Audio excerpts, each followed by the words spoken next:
மோமோஸ் பண்ணுறதுக்கு முன்னாடி நம்ம சட்னி பண்ணுறதுக்கு கொஞ்சம் வத்தல் ஊற வைக்கலாம். ஸோ 7 வத்தல் கொஞ்சம் வார்ம் வாட்டரில் நான் ஊற வச்சுருக்கேன். இப்போ நம்ம மோமோஸ் பண்ணுறதுக்கு ஸ்டார்ட் பண்ணிடலாம். ஸோ அதுக்கு ஒரு மிக்சிங் பவுலில் 2 கப்பு மைதா,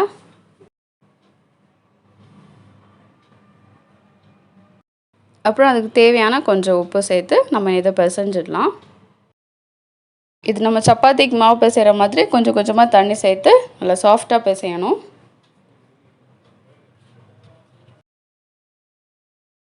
இப்போ மாவு பிசைஞ்சு நம்ம ரெடி பண்ணியாச்சு. இனி இதுக்கு மேலே கொஞ்சம் ஆயில் ப்ரஷ் பண்ணி இதை வச்சிடலாம். இப்போ மோமோஸோட ஸ்டஃபிங் ரெடி பண்ணலாம். அதுக்கு நமக்கு மின்ஸ்டு சிக்கன் தேவை. அதுக்கு கொஞ்சம் போன்லெஸ் சிக்கன் வந்து இந்த மாதிரி ஒரு மிக்ஸி கிரைண்டரில் போட்டு நம்ம ஒரு பல்ஸ் அடித்து எடுத்துக்கலாம். நம்ம சிக்கன் இப்போ ரெடியாச்சு. நெக்ஸ்ட் இதில் ரொம்ப ஃபைனாக சாப் பண்ண வெங்காயம் சேர்க்கணும்.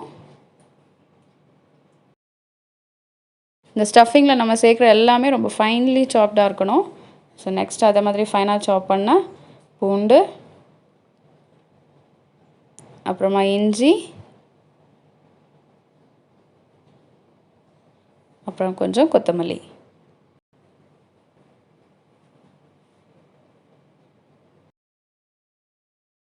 அடுத்து இந்த ஸ்டஃபிங்க்கு தேவையான அளவு உப்பு சேர்த்துடலாம். அப்புறமா கொஞ்சம் பிளாக் பெப்பர் பவுடர். இதெல்லாம் சேர்த்து நம்ம நல்லா மிக்ஸ் பண்ணி வச்சிடலாம். ஸ்டஃபிங்கும் ரெடி ஆச்சு.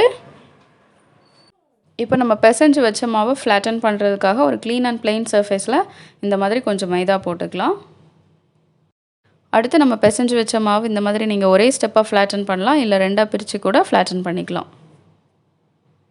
எவ்வளோ முடியுமோ அந்த அளவுக்கு இதை தின்னா நம்ம ஃப்ளாட்டன் பண்ணணும். இப்போ ஒரு கப் யூஸ் பண்ணி இதெல்லாம் இந்த மாதிரி ரவுண்டாக நம்ம கட் பண்ணிக்கலாம். கட் பண்ண பீசஸ் எல்லாம் இந்த மாதிரி கலெக்ட் பண்ணி வச்சுக்கலாம்.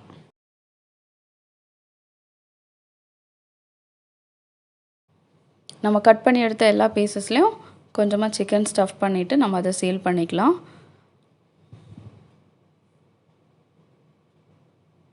இது சீல் பண்ணுறதுல நிறைய ஸ்டைல் இருக்குது. இந்த மாதிரி சீல் பண்ணுறதும் ஈஸியாக இருக்கும்.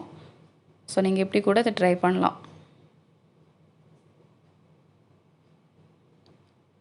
ஸோ இப்போ ஃபுல்லாக சீல் பண்ணியாச்சு.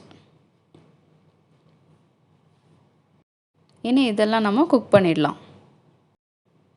நம்ம இன்றைக்கி இட்லி குக்கரில் பண்ணுறனால இந்த இட்லி தட்டிலலாம் ஃபஸ்ட்டு கொஞ்சம் ஆயில் ப்ரஷ் பண்ணிக்கலாம். ரெடி பண்ண மோமோஸ் எல்லாம் இப்போ இந்த தட்டில் பிளேட் பண்ணிடுறேன்.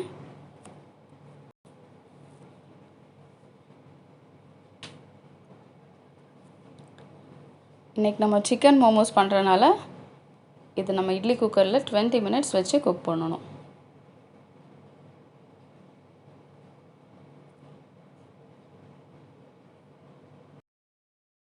இப்போ இதை மூடி வச்சுட்டு நம்ம ஒரு 20 மினிட்ஸ் வெயிட் பண்ணலாம்.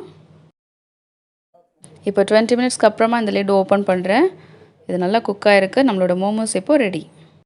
இப்போ நம்ம மோமோஸோட red and spicy chutney ready பண்ண போகிறோம். அதுக்கு ஒரு கிரைண்டிங் ஜாரில் நம்ம ஃபஸ்ட்டு ஊற வச்ச வத்தல் எல்லாம் போடுறேன். அப்புறமா அதில் கொஞ்சமாக இஞ்சி, அப்புறம் கொஞ்சம் பூண்டு. அடுத்து இதுக்கு தேவையான அளவு உப்பு, அப்புறமா 1 டேபிள் ஸ்பூன் வினிகர் சேர்க்கணும். இதை அரைக்கும் போது தேவைப்பட்டுச்சுன்னா கொஞ்சமாக தண்ணி சேர்த்து அது ஒரு சட்னி மாதிரி அரைச்சி எடுத்துக்கலாம். இப்போ நம்மளோட சட்னியும் ரெடியாச்சு. Momos with red chilli chutney இப்போ ரெடி.